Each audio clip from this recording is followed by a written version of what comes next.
નમસ્કાર, ખબર મહાનગરમાં આપનું સ્વાગત છે. હું છું આપની સાથે વિકાસ મુકવાણા. તો સંવિધાન સંશોધન બિલ લોકસભામાં પસાર ન થઈ શક્યું. બિલને લઈ અમિતભાઈ શાહે વિપક્ષ પર પ્રહાર કર્યા છે. તેમણે કહ્યું કેટલાક પક્ષોએ વિરોધ કર્યો તે માત્ર ને માત્ર મહિલા આરક્ષણનો, કેટલાક પક્ષોએ તરીકા નહીં પણ મહિલા આરક્ષણનો વિરોધ કર્યો. પરિસીમન બિલનો વિરોધ એટલે એસસી એસટીના વિકાસનો વિરોધ. મહિલા સશક્તિકરણ અને સમાન પ્રતિનિધિત્વ માટે બિલ 2026ની જનગણના બાદ મહિલાઓની આરક્ષણ સુનિશ્ચિત થશે. 127 સીટ એવી છે જેમાં 20 લાખથી વધુ વોટર્સ. 2021માં કોવિડનું સંકટ આવ્યું એટલે જનગણના શક્ય ન બની.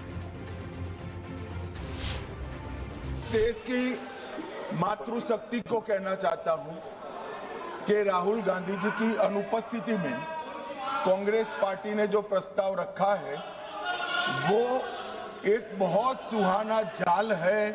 महिला आरक्षण को फिर से एक बार 29 के पहले नहीं होने दें. इसलिए मान्यवर ये जो कहते हैं कि हमारे राज्यों का समान भार होना चाहिए, मैं सहमत हूं. महिला आरक्षण 29 के पहले ही करना चाहिए. 29 के बाद ले जाने के लिए इनका षड्यंत्र सफल हम नहीं होने देंगे. मान्यवर, मैं समझ रहा हूं कि ये वोट नहीं देंगे तो महिला आरक्षण का बिल गिर जाएगा, मगर इस देश की महिलाएं देख रही है, उनके रास्ते का रोड़ा कौन है वो देख रहे हैं. आरक्षण पाने की योग्यता ऐसी नहीं होनी चाहिए जिसको कोई प्राप्त कर सके. ये संविधान की बात मैं कर रहा हूं. अगर आज कोई अन्य धर्म का व्यक्ति है जिसको आरक्षण मिलता है, यहां नहीं मिलता है, और अगर वो मुस्लिम बन जाता है तो उसको आरक्षण मिलेगा.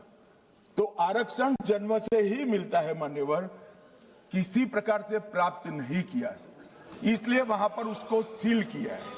और दूसरा, ओवैसी जी ध्यान से सुनना, दूसरा अनुच्छेद 15(4) के अनुसार आरक्षण उन लोगों के है, उन लोगों के लिए है जो सामाजिक और शैक्षिक रूप से पिछड़े वर्ग में आते हैं या अनुसूचित जाति और अनुसूचित जनजाति में पैदा हुए हैं.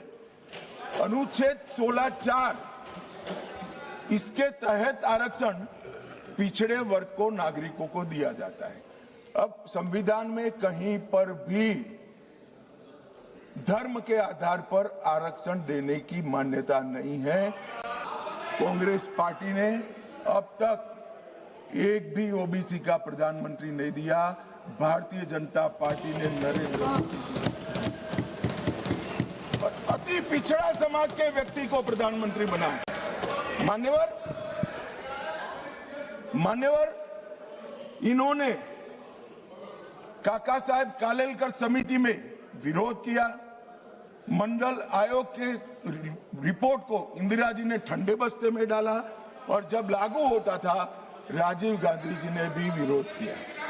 मान्यवर, मैं आज बताना चाहता हूं कि नरेंद्र मोदी सरकार में 27 मंत्री ओबीसी समुदाय में है, जो 40% होता है. मान्यवर, ये कहते हैं ये क्रूर बिल है, महिलाओं को आरक्षण देने वाला बिल क्रूर बिल है. उत्तर और दक्षिण के बीच में भेदभाव कर रहे हो, दक्षिण का प्रतिनिधित्व कम हो जाएगा. इतना कल समझाने के बाद भी अगर ये स्टेटमेंट आता है मान्यवर, तो मैं मानता हूं ये जानबूझकर दिया गया स्टेटमेंट है. आप महिलाओं को आरक्षण देने वाला ये पवित्र यज्ञ रूपी जो बिल है, इसमें विरोध की हड्डियां डाल रहे हैं. इस देश की महिलाएं आपको माफ नहीं करेंगी. आपका समय देने के लिए धन्यवाद.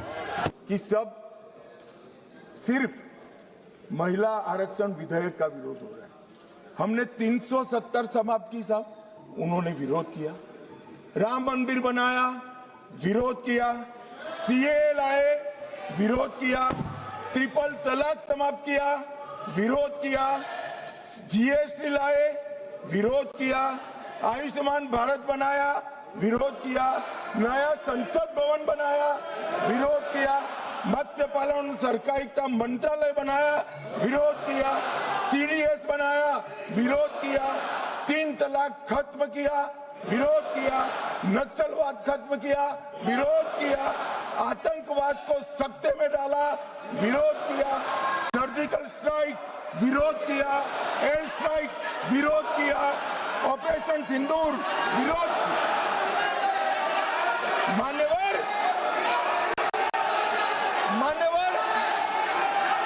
इन्होंने अच्छे बुरे सोचे बगैर नरेंद्र मोदी जी जो कर रहे हैं इसका विरोध करने का ठान लिया।